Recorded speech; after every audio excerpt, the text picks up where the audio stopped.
Hey guys, Wild Willie here. I just got a wake up call. I went 48 hours off grid, I do it twice a year, focusing on my solar needs, my backup power needs, solar generator needs, and found something out. Usually when I do it, it's just me that does it and my needs. I could sit in the dark with a candle and a book and I'm happy. But I did 48 hours with my son, and man, did my needs change. So I'm going to break it down and show you what we actually used and how we used it and what we needed, what we didn't need. And was saying before I could get away with 1,000 watts? No, more like 3 to 4. Anyways, sit back and I'll show you. All right, guys, so I'm going to start out with the kitchen and what I needed to cook with. If it was big meals, we could have used the little butane stove or the Coleman stove, but I'm talking about quick, non-refrigerated, mostly heat up water because we want tea, coffee, hot chocolate, and most of the freeze-dried meals we got in reserve just require hot water. So I dedicated 1,000 watts, just one Montec to here, keeping my food cold and heating. Different options. You'll hear here, this is a jet boiler. You can get this style off Amazon, or you can get these little plug-in things. They both use about 60 to 80 watts, but they only run for 3 minutes, 2 minutes, and then the water's heated, you're done. Another option we were messing with was with this. This is 12 volt. It's a 12 volt single cook pot, and it's big enough to cook, or heat up soup or do, 3 or 4 scrambled eggs. And it's 12 volts, so it uses a lot less energy. So between running all this, assuming we had the heat water, we had to cook, and we had to run the freezer / fridge, we're using at any one time, we're using about 100 watts if you ran all three. This fridge is an Astro AI fridge / freezer, I should say. I've had Dometics, I've had everything. This company was the one who started it all. They're the ones that made the fridges for 18-wheelers for the live-in trucks and stuff. This thing's phenomenal. It's a compressor driven. Right now I'm sitting at 33 degrees Fahrenheit. You can bring it down to, I don't even know what. Find out. Okay, you're going down to -4 Fahrenheit, all the way up to, I think it's 80 degrees Fahrenheit. So even with everything that's running now, the compressor's on. This only takes about 10 minutes to cool down. It's not like I keep it plugged in. If the shit hit the fan, the power went out, I would plug it in. It takes 10 to 15 minutes to get down to below freezing, and you're good to go. So running this and running what we needed periodically to heat water, to cook meals, and the electric lunchbox. I forgot about that. I've done reviews on this. Put your food in, plug it in, and it heats up in about half an hour. All this stuff in 48 hours, I probably used about 500 watts to get going for 2 days. That means if I plug this into solar during the day, I shouldn't run out of kitchen power. It should be just enough, assuming I'm not using it to run the microwave, to run the big appliances, the big fridge, the toaster oven. This is more than enough to keep stuff, the essentials, frozen or cold. Heat the water we need, various ways to heat water, various ways to cook and heat up food. I'm happy with this. 500 watts a day is what we're using total to keep us without any wants or any needs. Stretch that 2 days if there's no sun, if we're careful. Anyways, let's move on. This is the kitchen. Kitchen I'm satisfied with. Let's move on to the non-essential media. All right, guys, let's talk about the non-essential media. And I deem this not essential. This is more the media to keep my kid entertained.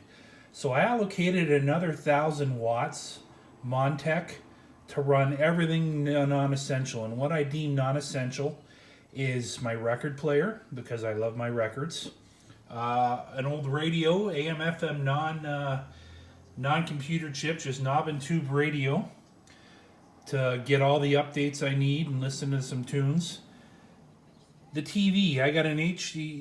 These things are so handy. It's HD, free to air. All you do is you plug it in, any power source, 12 volt, 120. It's got battery backup, and you scan and you pick up. I get 30 channels here, including my local.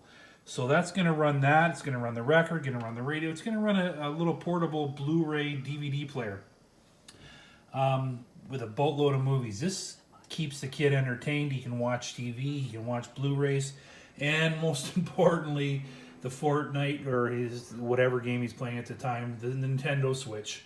This will keep his Switch charged. This will keep the controllers charged. If he doesn't want to run it handheld, we can run that to that if he wants a bigger screen even and play that route. Everything total. Running the TV this constantly for like non-stop. We use maybe 50 watts in a day. Like absolutely no power at all. So I'm not even concerned about sacrificing this. I'm not running big items. I'm not going to run the big TV. I'm not going to run the big DVD player. This is just going to be the minimal stuff to keep him going, keep us going. We can watch movies, watch TV, play games. He's going to be a happy camper, and then I'm going to be a happy camper, and I can focus on what needs to be done. This is what I deem the non-essential media. Now let's quickly talk about the essential media. All right, guys, let's talk about essential media.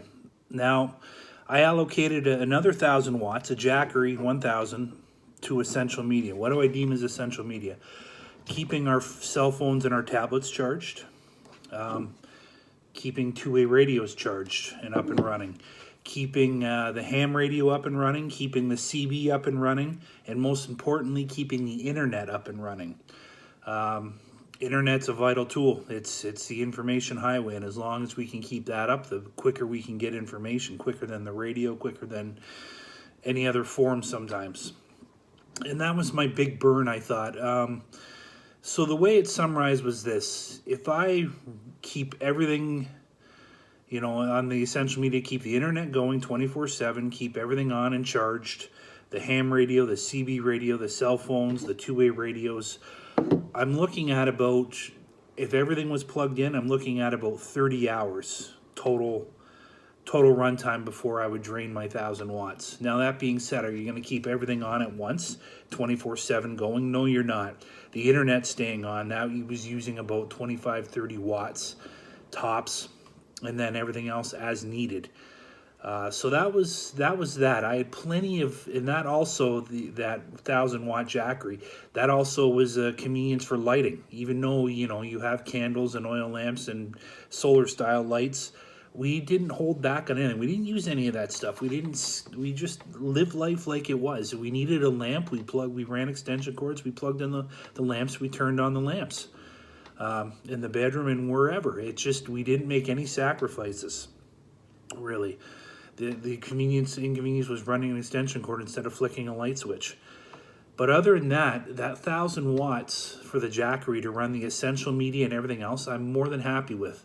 In most cases, on a sunny day where I am, I can get a 100-watt solar panel and I can get a 70% charge on the Jackery or on the Montech on a sunny day.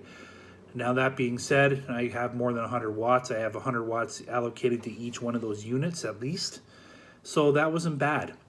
Getting back to the media, to the non-essential media, that's assuming I'm running the radio, the record player, the DVD player, the little TV, the Nintendo Switch, charging the controllers, everything else. I could get 20 hours off of Montech straight of running all that. And now, that being said, am I going to run all that again at once? No, I'm not. I'm going to do this, I'm going to do that. We're going to switch it up. We're only going to run one or two things simultaneously.